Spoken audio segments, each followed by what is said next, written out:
हाँ, संसाधन या रिसोर्सेज, उसके टाइप्स देख रहे हैं, हम एक टेबल बनाकर इसको समझेंगे, ठीक है। संसाधन या रिसोर्सेज,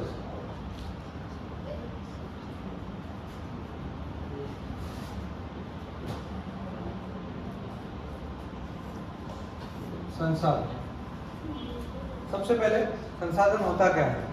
आसान सी बात है कि ऐसे सभी एलिमेंट्स जो हमारे किसी काम को आसान बनाए, such elements, such objects which make our works easy, our lifestyle easy, या हमारी लाइफस्टाइल को फैसिलिटेट करें, कोई ना कोई सुविधा दे हमें, हमारे जीवन को आसान बनाए, उन चीज़ों को कहते हैं संसाधन, रिसोर्सेज।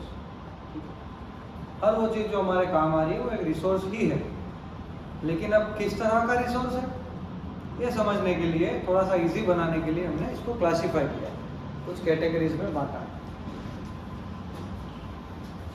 अब देखिए, जैसे अभी कास्ट इन पॉलिटिक्स बात कर रहे थे हम, तो कुछ बेस लिए थे हमने क्लासीफाई करने के लिए, आधार लिए थे कुछ, तो इसमें भी आधार है। यहाँ लिख दो, मैं दिखेगा आपको? ठीक है। तो देखिए, बेसिस में सबसे पहले अपन लेते हैं ओरिजिन का बेसिस। रिसोर्सेज के जो टाइप्स हैं उनका पहला हम बेस लेंगे ओरिजिन। ओरिजिन को हम कहते हैं उत्पत्ति। हाँ, मतलब वो बने कैसे हैं, उत्पत्ति के आधार पर, basis of origin. There are two types of resources. कौन कौन से हैं? Biotic and abiotic. Biotic and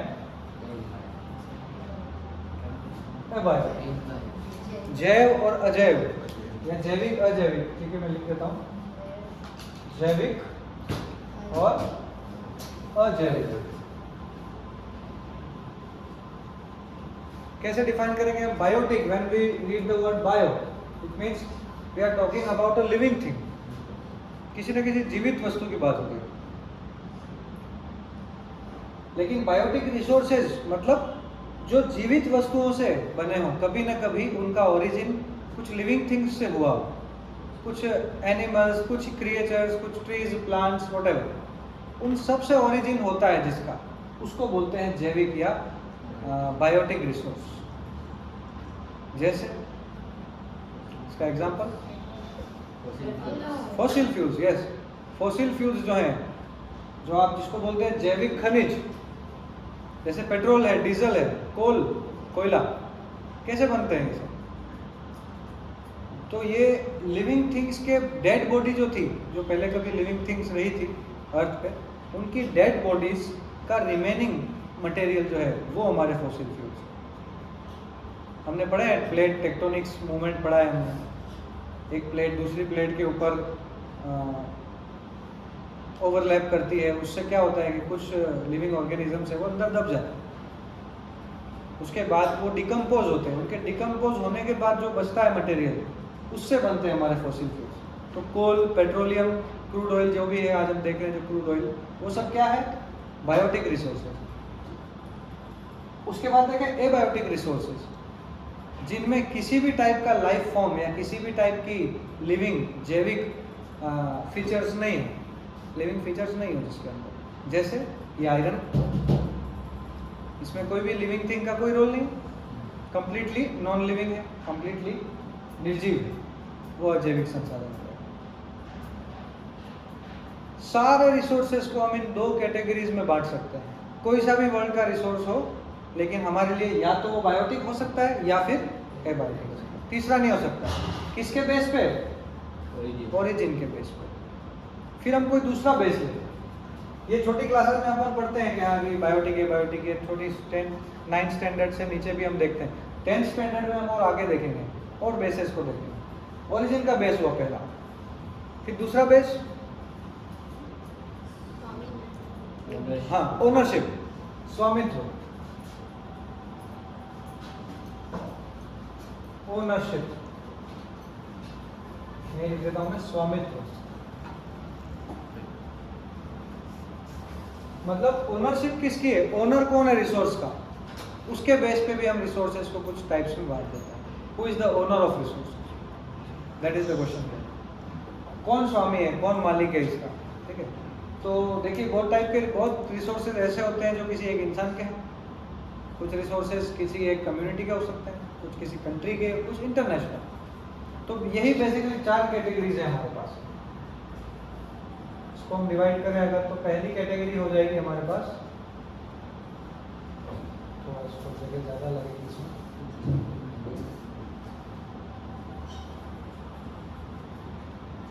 ownership.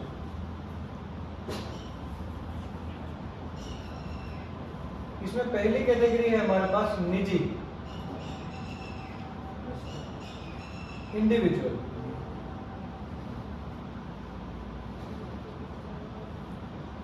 Individual resources, निजी संसाधन, मतलब ऐसे रिसोर्सेज जिस पर किसी एक इंसान का, एक इंडिविजुअल का या फिर एक फैमिली का राइट, या एक कंपनी का राइट है। जैसे आपके पास एक एग्रीकल्चर लैंड है, एक ज़मीन है आपके पास जो एग्रीकल्चर के लिए काम में लेते हैं आप, तो उसके जितना भी आउटपुट है उसके ऊपर किसका राइट है, अधिकार किसका है, आपका अधिकार है, क्योंकि वो आपकी पर्सनल प्रॉपर्टी है। तो वैसे एक संसाधन भी है ज़मीन, क्या एक कुआं है, जो है वेल, कुआं होता है, वो भी एक संसाधन है, रिसोर्स है, उसके अंदर का पानी वो भी एक रिसोर्स है। लेकिन क्या वो आपके घर में है तो आपका है या सबका है? बिल सब हमारा ही है, निजी है ना। एक पर्टिकुलर घर के अंदर जो कुआं है, पहले होते थे घरों में कुएं होते थे, वो कैसे हो जाएंगे? निजी, इंडिविजुअल रिसोर्स हो जाएंगे। आपकी लैंड, आपके घर में कोई स्विमिंग पूल है, पूरी पब्लिक के लिए नहीं, वो आपके लिए है नहीं आपके घर पे, लेकिन अगर होता तो वो कैसा होता?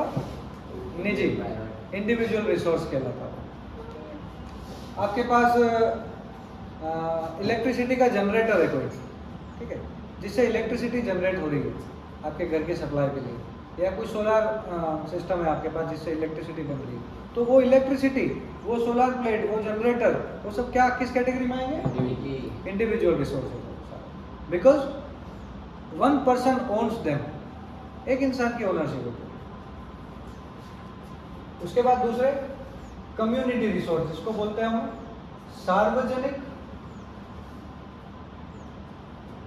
एक और वर्ड है इसके लिए सामुदायिक, इंग्लिश में इसको बोलेंगे कम्युनिटी, कम्युनिटी रिसोर्सेज। ऐसे रिसोर्सेज जिन पर एक इंसान का नहीं, एक फैमिली का भी नहीं, एक कम्युनिटी का अधिकार। अब कम्युनिटी क्या है?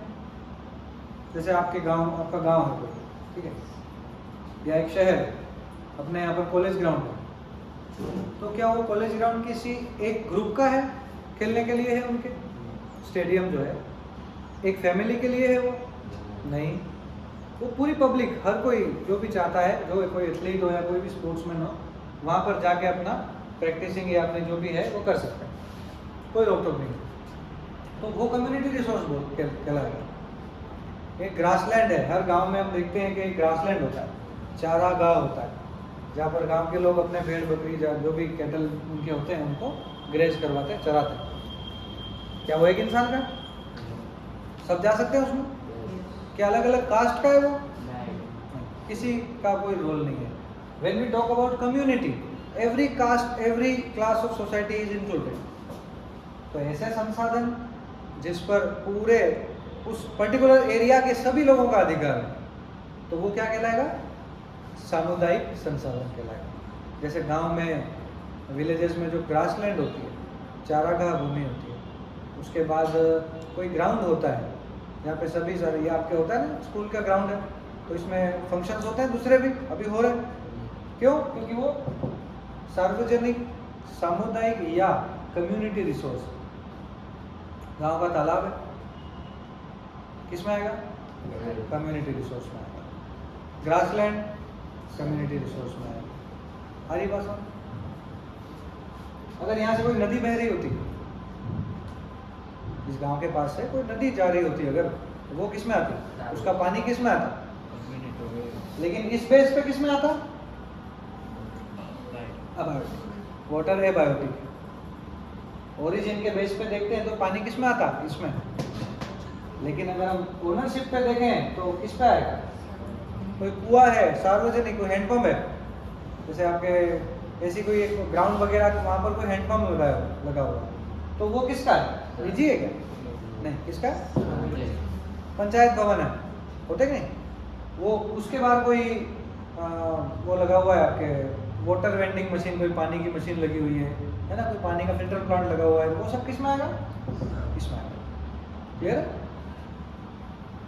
निजी, सार्वजनिक, उसके बाद राष्ट्रीय,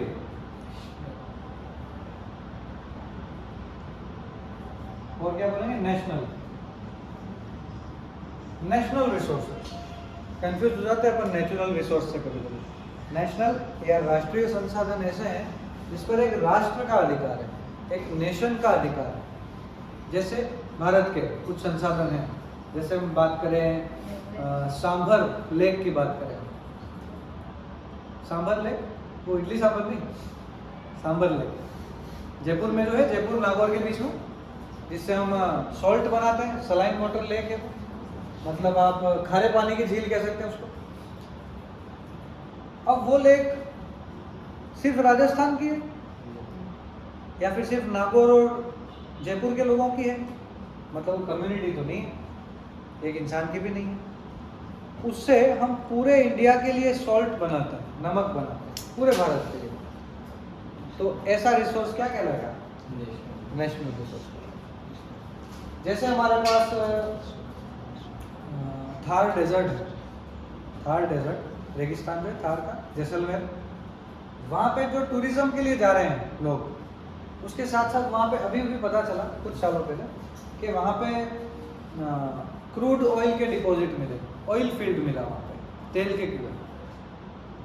वो तेल के कुएं किसके हैं? राजस्थान के, जैसलमेर के, किसके हैं? इंडिया के, भारत के। क्यों? क्यों भारत के? इंडिया में। हाँ, हमारी एक तो हमारी टेरिटरी में मिले हैं, और दूसरा ये जो क्रूड ऑयल वगैरह है, ये सारा रिफाइनरीज, ये किसका सब्जेक्ट है? यूनियन लिस्ट का। पता है ना आपको? यूनियन लिस्ट उसका सब्जेक्ट होने के कारण oil and natural gas corporation ONGC वो करता है कंट्रोल इन चीज़ों को, और जो किसके अंडर में है? भारत सरकार। इसलिए वो कौन से रिसोर्स हो जाएंगे? National resource. वैसे ही और नेशनल रिसोर्स देखना हो तो गंगा नदी है। गंगा नदी क्या करती है? तो एल्यूवियल सॉइल लेकर आती है हमारे लिए, इरिगेशन के काम आती है। एल्यूवियल सॉइल, वाटर ट्रांसपोर्ट, कितनी सारी चीजें पूरे कंट्री के काम आ रही है, पूरे नेशन के काम आ रही है। तो वो किस में आएगा? राष्ट्रीय संसाधन, national resource. Aravalli, Aravalli mountain range जो है वो तो राजस्थान में है, तो नेशनल रिसोर्स में ले सकते हैं उसको हम? कैसे ले सकते हैं? देखो, किसी चीज की इंपॉर्टेंस क्या है उसके बेस पे हम कैटेगरी में डालते हैं उसको। आपको पता है, ये देखो,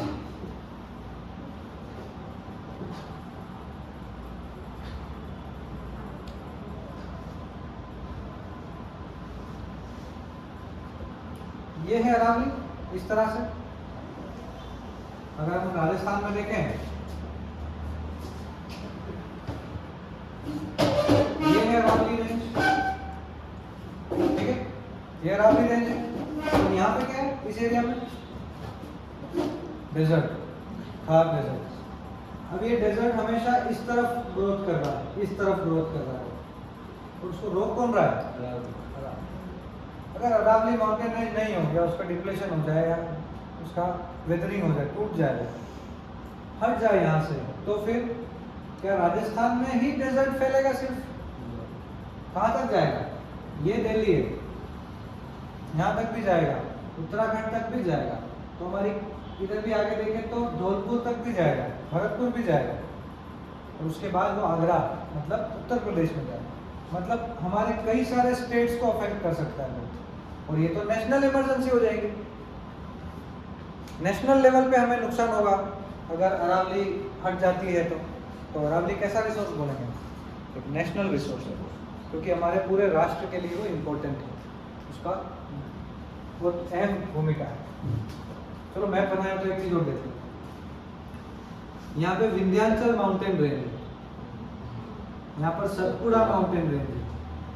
ये कौन सा रिसोर्स? नेशनल रिसोर्स, ये भी नेशनल रिसोर्स। लेकिन अगर मैं बताऊं यहाँ पर हिमालयास अंतरराष्ट्रीय, इंटरनेशनल, क्यों? पहली बात कि वो सिर्फ इंडिया में नहीं है, उसका एक्सपेंशन, उसका फैलाव कहाँ तक है, विस्तार कहाँ तक है? तो अफगानिस्तान में भी है ट्रांस हिमालयास, नेपाल में है, सबसे जो लार्जेस्ट पीक है हमारी एवरेस्ट कहाँ पर है? नेपाल में। चाइना में है, तिब्बत में है। उधर हम जाएं आखिर में, नेपाल है, चाइना है, Tibet, India, Tajikistan, Uzbekistan, Kyrgyzstan, इन सभी में हमको हिमालयास का वो मिलता है एक्सटेंशन। तो सिर्फ हमारे काम का थोड़ी, उनके भी काम का। तो एक इंटरनेशनल रिसोर्स मानेंगे हम हिमालयास को। तो नेशनल रिसोर्स यहाँ पे हो गए। उसके बाद लास्ट कैटेगरी कौन सी हो गई? इंटरनेशनल, अंतरराष्ट्रीय।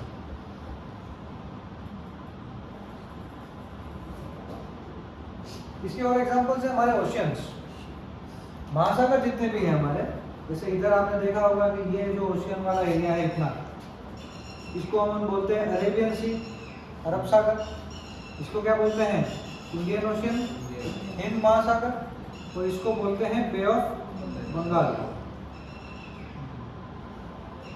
अब कुछ रेंज तक तो ये हमारा है, इंटरनेशनल बाउंड्री जब तक नहीं आती, लेकिन उसके बाद में जो पूरा ओशियन है नीचे, वो किसका है? तो इंटरनेशनल सी रूट है वहाँ से। इंटरनेशनल कोई भी शिप जाते तो यहीं से तो जाते हैं ऑस्ट्रेलिया तक, अफ्रीका से ऑस्ट्रेलिया जा रहा हो कोई, केप ऑफ गुड होप आज हमने देखा डिजिटल क्लास में, वहाँ से इधर तक आ रहा हो। तो ये रास्ता कौन सा है?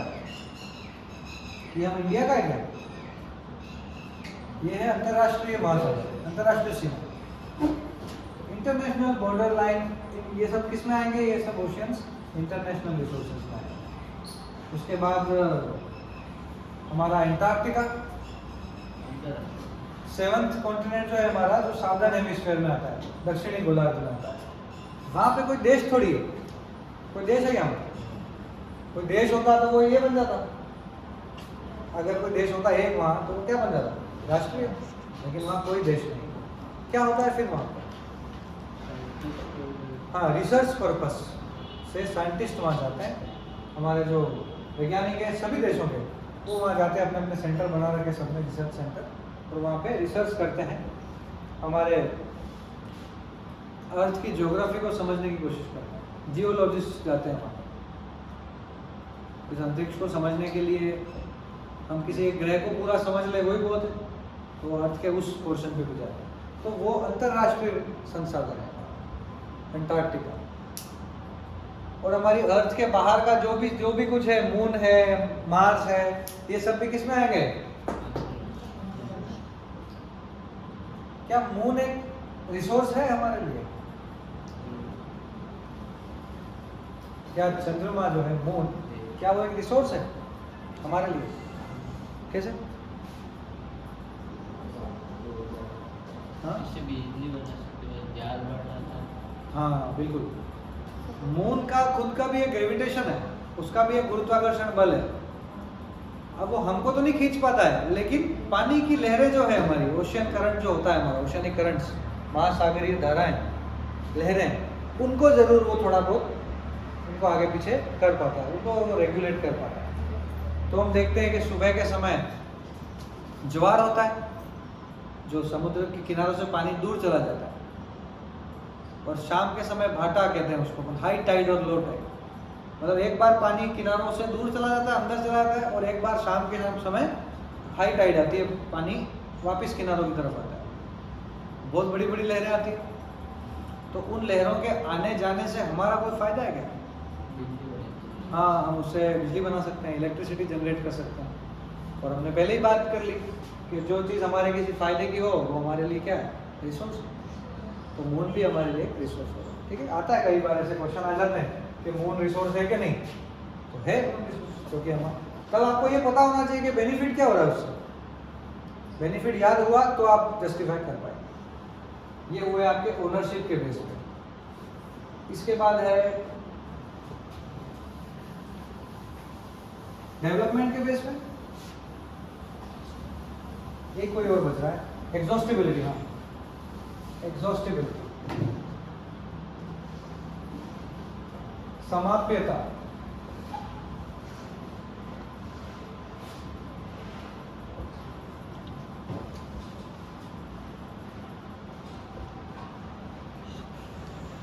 एग्जॉस्ट का मतलब होता है खत्म हो जाना, समाप्त हो जाना।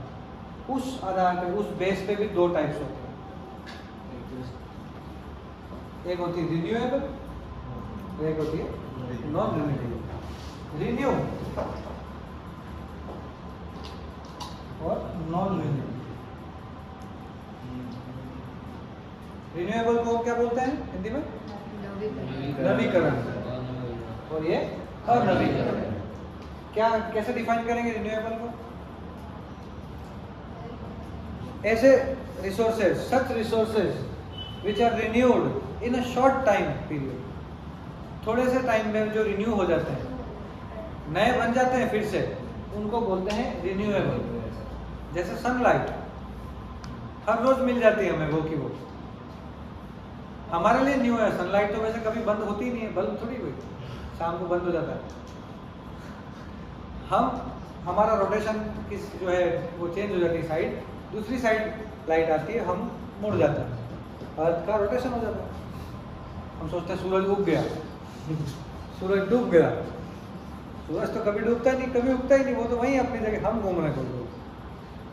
लेकिन फिर भी हमने डिफाइन कर दिया सनलाइट को एक रिन्यूएबल एनर्जी बता दिया, क्योंकि वो हर रोज हमें नहीं मिलती हो ऐसा लगता है, क्या रोज नई सनलाइट हमें मिल रही है, तो वो एक रिन्यूएबल रिसोर्स है। एयर, अब आप ये सोचना कि एयर बनी है गैसेस से, मिक्सचर ऑफ गैसेस, सभी गैसों का समूह, उसको वायु या पवन जो भी आप बोलते हो, वायु, हवा। आप ये सब जानते हैं कि जितनी गैसेस हमारे अर्थ में है वो फिक्स हैं, क्या वो बढ़ती है कभी? जितनी भी गैसेस जो भी अमाउंट में हमारे यहाँ है वो कभी बढ़ती नहीं है, कभी कम नहीं होती है। Just like energy, it is never created nor destroyed. पढ़ा है आपने कंजर्वेशन ऑफ एनर्जी? कभी बनती भी नहीं और कभी खत्म भी नहीं होती है। मैकेनिकल से काइनेटिक बन जाएगी, काइनेटिक से पोटेंशियल से काइनेटिक, काइनेटिक से फिर पोटेंशियल, लेकिन खत्म नहीं होती। वैसे ही ये एयर जो है, जो हमारी गैसेस हैं, वो कभी खत्म नहीं होती। या तो ऑक्सीजन है तो कभी ओजोन बन जाएगी, फिर टूट के फिर CO2 बन जाएगी, लेकिन रहेगी उतनी। तो हवा को भी वैसे देखा जाए तो वो रिन्यूएबल है ही नहीं, लेकिन हमारे लिए हमने उसको कैटेगराइज कर दिया है रिन्यूएबल। पानी वाटर साइकिल है, रिन्यू होकर फिर से आ जाता है उसी फॉर्म में, वो अपनी फॉर्म चेंज कर रहा है, देखो नया नहीं बन रहा। सॉलिड से फिर लिक्विड, फिर गैस, फिर सॉलिड, लिक्विड, गैस, तीनों स्टेट में चलता रहता है मेटल। तो ये सारी रिन्यूएबल एनर्जी, रिन्यूएबल रिसोर्सेज होंगे हमारे लिए। फिर है नॉन रिन्यूएबल। क्या ये कभी रिन्यू नहीं होते? होंगे, बट अ लॉन्ग टर्म इनका टेन्योर होता है, वो बहुत ज़्यादा लंबा होता है, हमारी ह्यूमन लाइफ से कई गुना ज़्यादा, कई हजार गुना ज़्यादा कह सकते हैं। तो इसलिए उसको रिन्यू हम नहीं कर सकते। तो क्रूड ऑयल, पेट्रोलियम, ये सभी आएंगे किसमें? Non renewable. मेटल्स किस में आएंगे?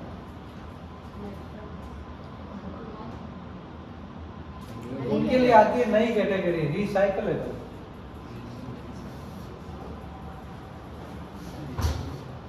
रिसाइकलेबल है वो मेटल्स। खत्म होता है क्या मेटल?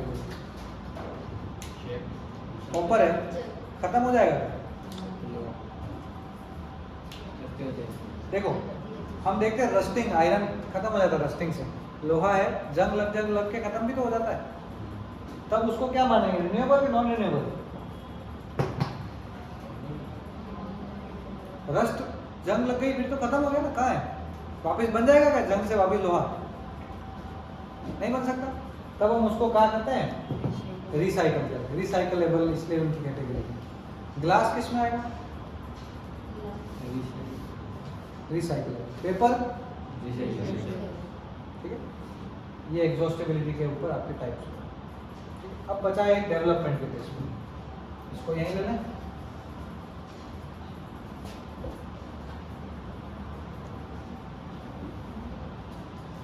विकास क्या है? अब रिसोर्सेज का डेवलपमेंट भी करना पड़ता है। हर रिसोर्स हमारे लिए ऐसा नहीं है कि रिसोर्स है और हम यूज़ कर लेंगे उसको। कुछ रिसोर्सेज ऐसे भी हैं जिनको हम आज तक यूज़ करना जान नहीं पाए। अभी हम कर रहे हैं काम उन पर कि हाँ भाई इसको भी हम इन फ्यूचर हम यूज़ करें, तो वो इसलिए करना पड़ रहा है। आज पूछा था आपने किसी ने मुझसे, रिसोर्स प्लानिंग, रिसोर्स की वो क्या बोलते हैं, संसाधन नियोजन। वो नियोजन में यही चीज़ आती है कि नए संसाधनों को भी हम डेवलप कर लें। क्या पता आज वाले कम कभी ख़त्म हो जाए। पेट्रोलियम एक प्राइस बढ़ने का यही तो कारण है कि अब धीरे धीरे ख़त्म होता जा रहा है। 15-20 साल भी शायद नहीं चलेगा हमारे पास जो पेट्रोल है।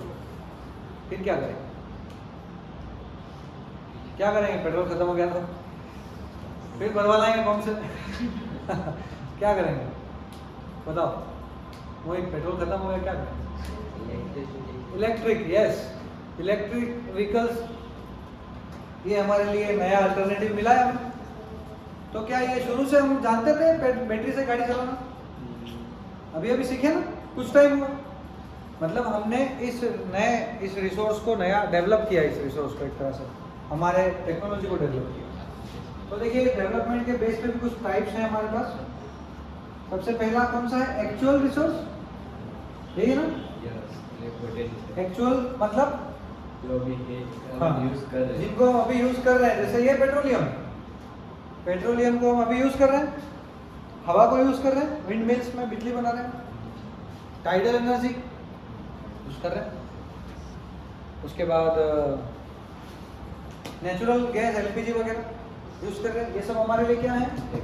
Actual resources which are being used right now, अभी यूज कर रहे हैं। उसके बाद है पोटेंशियल, संभावित संसाधन, संभाव्य या संभावित संसाधन। Potential, those resources which have the potential in future we can use them, those resources are potential. जैसे Rajasthan has a potential to generate solar electricity. हमारे यहाँ सोलर इलेक्ट्रिसिटी एक बहुत बड़ा पोटेंशियल है, बहुत सारा मतलब पोटेंशियल है राजस्थान में कि हम सोलर इलेक्ट्रिसिटी को बना सकें। क्योंकि ऐसे बहुत से प्लेसेस हैं जहाँ पर रेनफॉल बहुत कम है, बहुत कम टाइम पे लिए वहाँ पे क्लाउड्स आते हैं, sky is open most of the days of the year. जैसे जैसलमेर है, जोधपुर फलोदी वाला एरिया है, जैसलमेर है, जहाँ पे बहुत कम रेनफॉल है। एवरेज रेनफॉल हमने पढ़ा है 0 to 25 degree, 0 to 10 degree centimetre. उन एरियाज में अगर हम लगा दें सोलर लाइट, सोलर पैनल्स, तो बहुत सारी एनर्जी हम बना सकते हैं। लेकिन अभी हमने बनाई, लेकिन हम बनाना जानते हैं। तो वो टेक्नोलॉजी जो हम जानते हैं लेकिन अभी नहीं किया, हमने कर सकते हैं जब चाहे, वो रिसोर्सेज आएंगे आपके पोटेंशियल। संभावित संसाधन, ऐसे संसाधन जिन्हें हम उपयोग करना जानते हैं लेकिन अभी उनका उपयोग हम नहीं करें, लेकिन जब चाहे उन्हें उपयोग कर सकते हैं, वो सब आएंगे पोटेंशियल रिसोर्स। ठीक है, अगला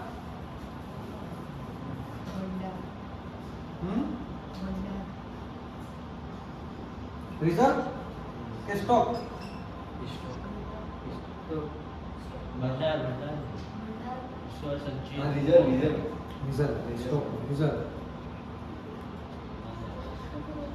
रिजर्व ऐसे संसाधन होंगे जिन्हें जो हमारे पास बहुत बड़े अमाउंट में पड़े हैं, बहुत ह्यूज अमाउंट में हमारे पास पड़े हैं, हम उनको अभी यूज ही नहीं कर रहे।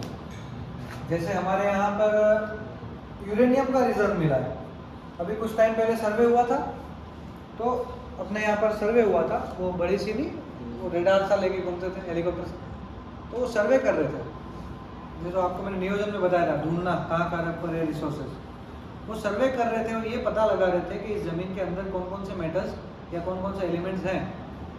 तो उनको 2 एलिमेंट मिले और दोनों ही बहुत ज़्यादा प्रीशियस है पूरे वर्ल्ड में, यूरेनियम और गोल्ड दोनों मिले अपने यहाँ पर। जाना तो नहीं जेसीबी लेके कहीं जगह नहीं बताई उन्होंने, नहीं तो लोगों ने जेसीबी खरीद ली थी बहुत सारे लोगों ने, तो खोद के हम ही निकाल लेंगे सोना, फिर सोने की जेसीबी बनाएंगे। नहीं ऐसा नहीं करना है, इसलिए तो नहीं बता रहे हो, लिख के दे रहे हो किताब में, यहाँ है सोना जाओ निकाल लो, फिर कौन आएगा इसको? मेरे को तो पता, मेरे को पता, लेकिन मैं पक्का एकदम पता लगा तो कहाँ है फिर ले जाऊंगा तुमको। ठीक है, खोदने का सामान साथ में लेके आना है आपको, एक आध जैसी भी मिल जाए तो बोला नहीं है, एक डंपर लाना है, डंपर भर के अपन यूरेनियम निकाल के लाएंगे। एक बार आपको जब पता हो तो अभी नहीं बताऊंगा, आपके एग्जाम हो जाए फिर बताऊंगा। एग्जाम, क्योंकि फिर एग्जाम में हो गया। चलिए, तो रिजर्व है हमारे पास, लेकिन हम अभी उनको यूज नहीं कर रहे। यूज करना जानते हैं हम उनको अच्छे से, अभी हम उनको यूज नहीं कर रहे हैं, क्योंकि उनको यूज करने में बहुत ज़्यादा खर्चा भी तो होगा, बहुत सारा एक्सपेंडिचर होगा, रिफाइनरीज लगानी पड़ेगी गोल्ड के लिए, यूरेनियम के लिए रिफाइनरीज होगी, उसकी वो रेडिएशन होंगे बहुत सारे, अगर उसको बाहर निकालते हैं बहुत सारी चीज़ें हैं, तो अभी हम उनको यूज नहीं कर रहे, वो सब होते हैं रिजर्व। फिर एक लास्ट आता है stock.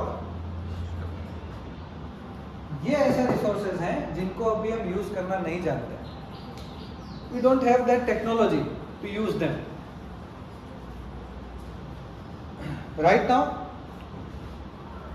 The technology which is being used right now is not capable to use them.